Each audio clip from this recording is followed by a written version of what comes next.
Ba si Allah at sino si Jesus? Doon ako nagkaroon ng katanungan. Kasi bilang Katoliko ako noon, para sa akin, si Jesus na yung Panginoon eh. Siya rin dapat sambahin. Naghiya ka, pakiramdam ko nakahubad ako.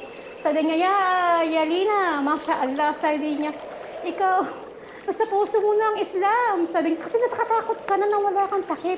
Siksikan kami noon eh. Hindi nila ako siniksik, bro. Talagang nilayaan nila ako, ginitnaan lang nila ako. Parang ako naka-cover lang doon. Ito na ba yung protection? Nailibigay niya sa akin pag nandito na ako sa Islam.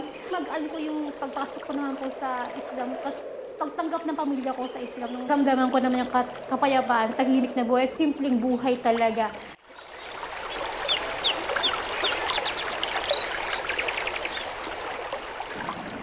Assalamualaikum warahmatullahi wabarakatuh. Ang kapayapaan at pagpapala ng Allah ay sumainyo nawa at isang magandang araw po sa inyong lahat. Magkakaroon tayo ng isang panayam sa unang pagkakataon sa isang kapatid natin na sister, inshallah. Assalamualaikum warahmatullahi wabarakatuh sa iyo, sister. Waalaikumsalam warahmatullahi wabarakatuh, brother. Ang atin pong sister ay si Sister Arwa. Magpakilala ka, sister. Assalamualaikum warahmatullahi wabarakatuh. Ako po si Rudlin Camba. 41 years old po, may isa na pong anak at may asawa na rin po. Ang pangalawa ko po ngayon sa Islam ay Arwa po. Siya po kami magkakapatid, ako po yung pinakapanganay. 4 po kami babae at 5 lalaki po kami. May 5 po ang kapatid na lalaki.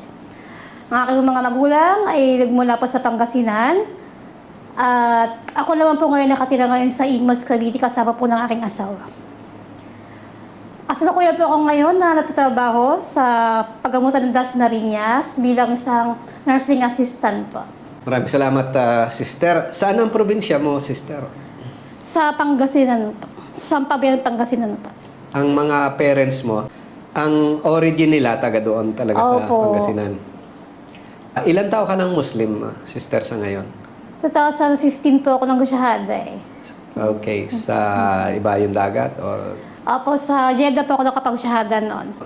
Meron ka bang mga karanasan sa ibang pananampalataya bago mo natuklasan ng Islam? Siguro nung po kabataan ko, ang mga magulang ko lagi ko nakabuntot lang sa nanay ko. Tulad yan sabi ko noon, ang nanay ko laging sabor laging kasi siya noon.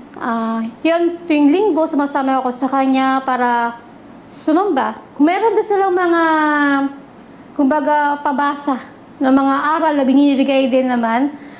Pero maraming aral na binibigay, pero wala lagi sa loob ko. Hindi ko lagi pumapasok sa isip ko o sa puso ko. Hindi ko nauunawaan kung ano ba yung binibigay nilang aral. So, parang wala lang sa akin kung meron ba akong relihiyon o wala. Parang wala, hindi ko pinapahalagahan. Hindi ko pinapahalagahan. Hindi ko naunawaan kung ano bang meron doon sa relihiyon na meron yung mga magulang ko noon.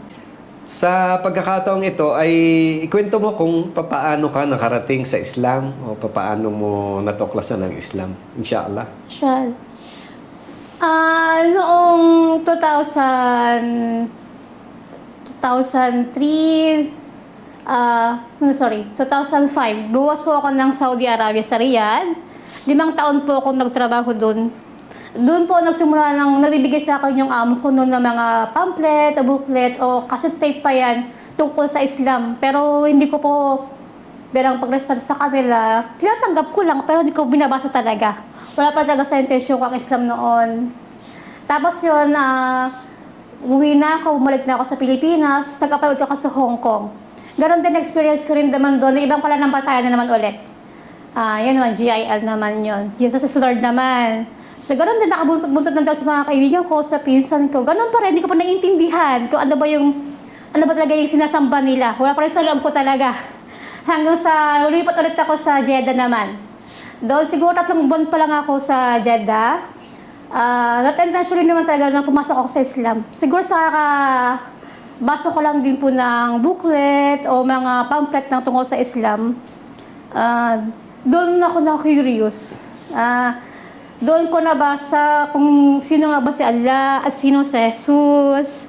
Doon ako nagkaroon ng katanungan. Kasi nabasa ko sa papel na yon kung sino ba si Allah, Sino ba nag-create ng langit at lupa at sino si Jesus? Bilang Katoliko, nalito ako.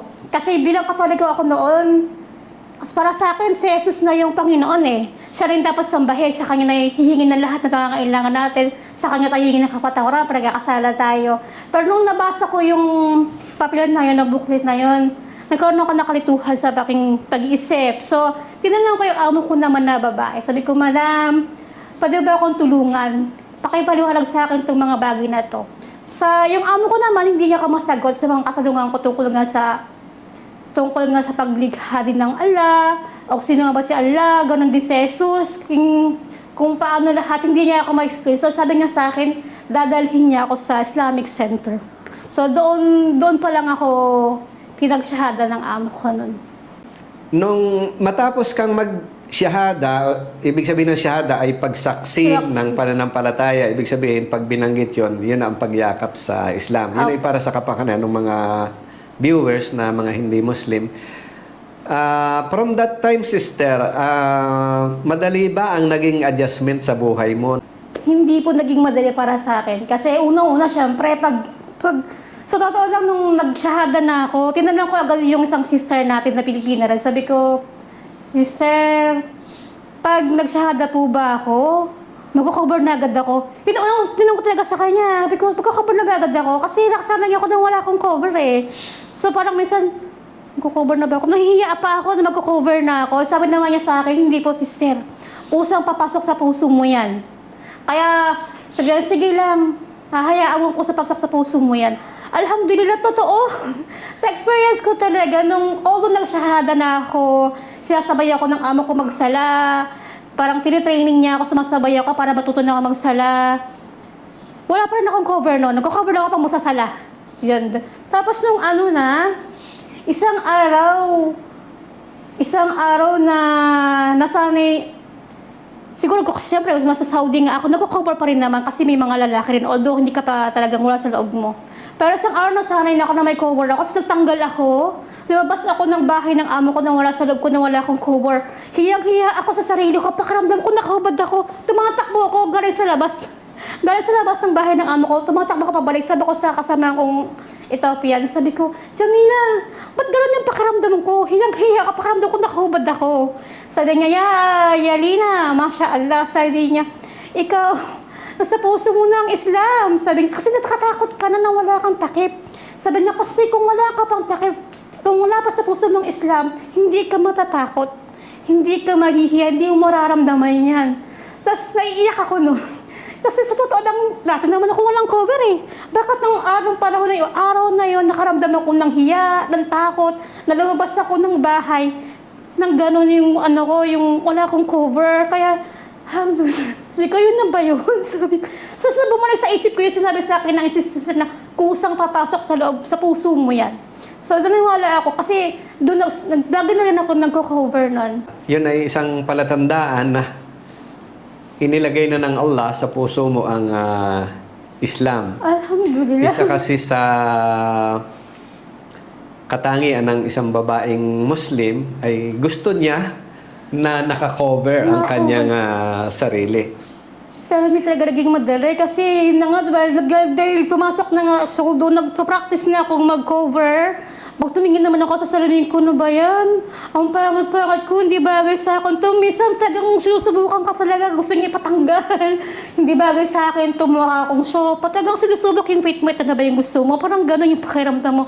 Pero siguro mas nangyamabaw pa rin yung siguro po natagtahan din ako na lalog na akong lumabas pa. Ito na yun, parang ganon. So kahit napakaramdam ko, nahirap pa ako maglagay ng pin para lang hindi lumabas yung buhok ko, hindi dumulas. Hindi ganun madali. Paglalabas kami ng amo ko na punta ng palaruan ng mga alaga kong bata, napakatagal ko, sa totoo lang. Kasi nga, ayaw niya ako mag-cover sa totoo. Pero nandun pala, subok ng subok, kahit may nakukulog, sige pa lang ako ng cover. Hanggang sa, alhamdulillah, nasanay na lang din ako. Alhamdulillah. Alhamdulillah. Nakakatuwa ang ganong transition sa buhay ng isang Muslima. Alhamdulillah. Ngayon ko lang din na pagtanto, sister, na ang isa pa lang pagkakaiba ng experience ng isang lalaki na nag-Muslim at isang babae ay mayroong malaking pagkakaiba na hindi nararanasan ng mga lalaki ay yung kasuotan. Dahil ang mga lalaki normally ay wala namang adjustment masyado sa kasuotan. Sa kaso mo, sa pagsusuot ng hijab, mayroon ka pa bang ibang mga natatanging karanasan na may kinalaman sa iyong kasuotan? Nung siguro nasa Saudi ako, dahil given naman na pag nasa Saudi Arabia ka, syempre Islamic country nga po yun, nagtatarhana talaga ako, nag-aabayan ako nun.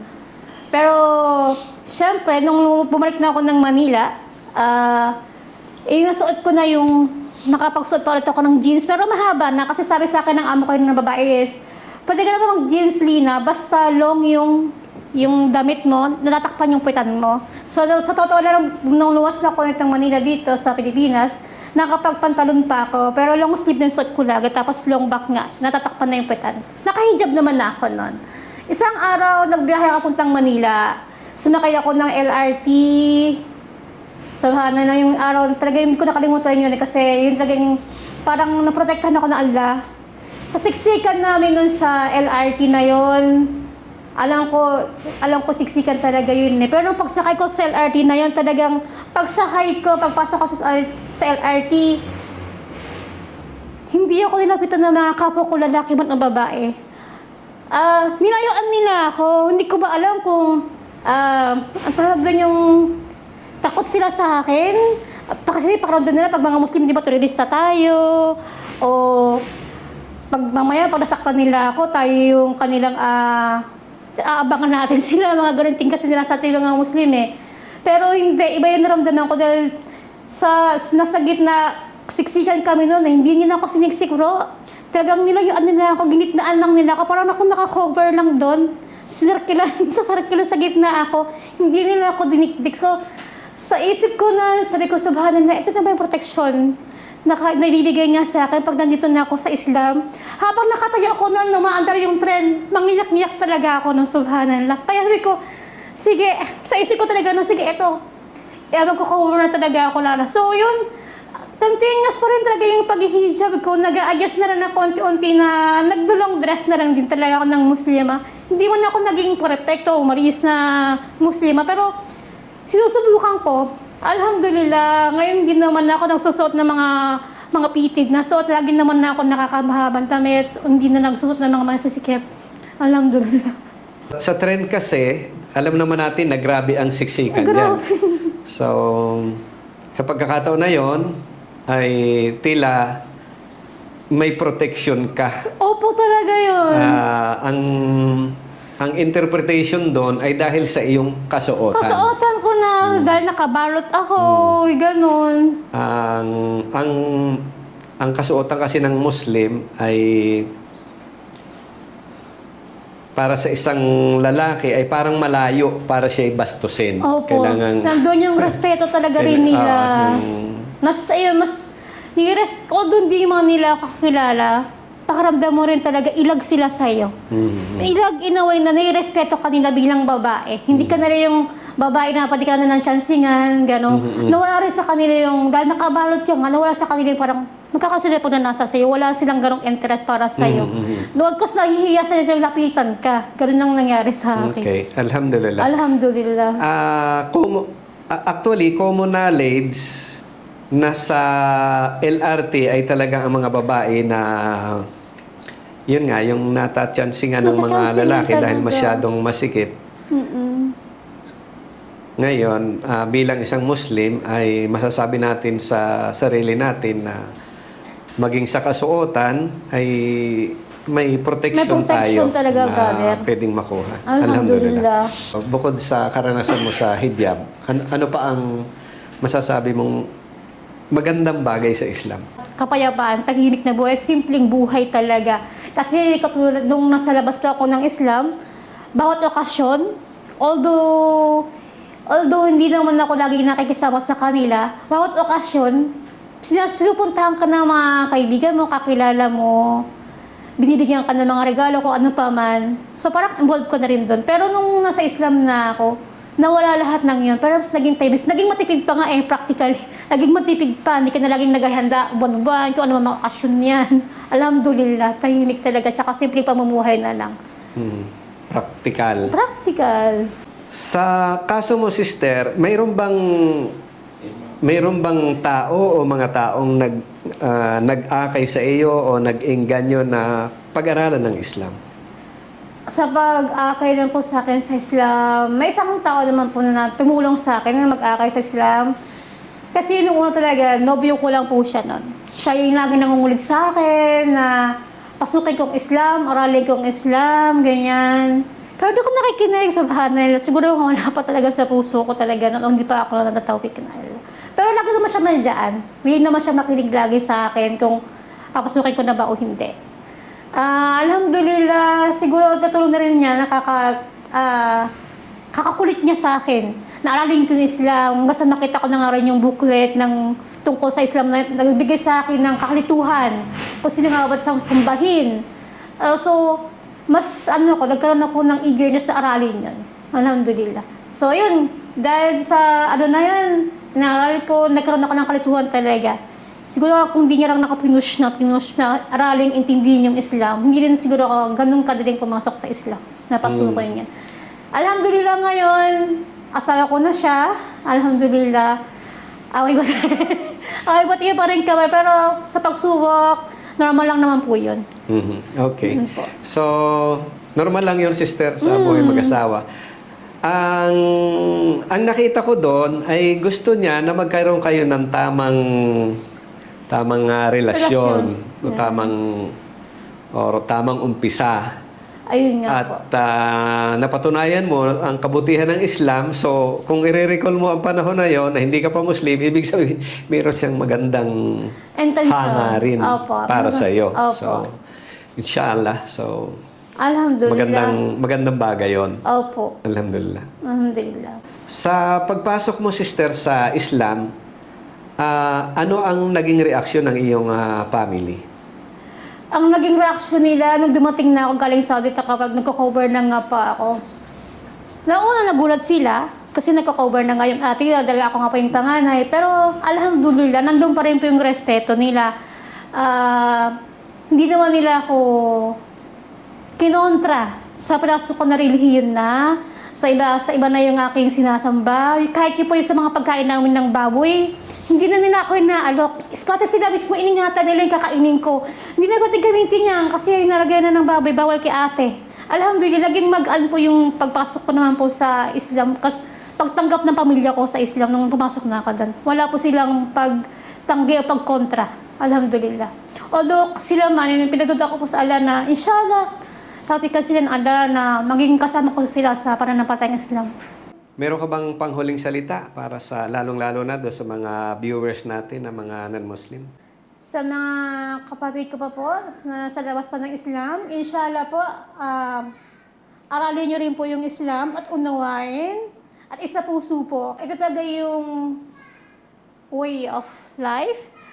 Gabay ng Allah kung para tayo nakapasok sa paraiso kasi pag nasa Islam ka na po, matatakot kang gumawa ng bagay na masama o ikakasira ng spiritual mo kasi siya po yung magiging susi natin sa kabilang buhay.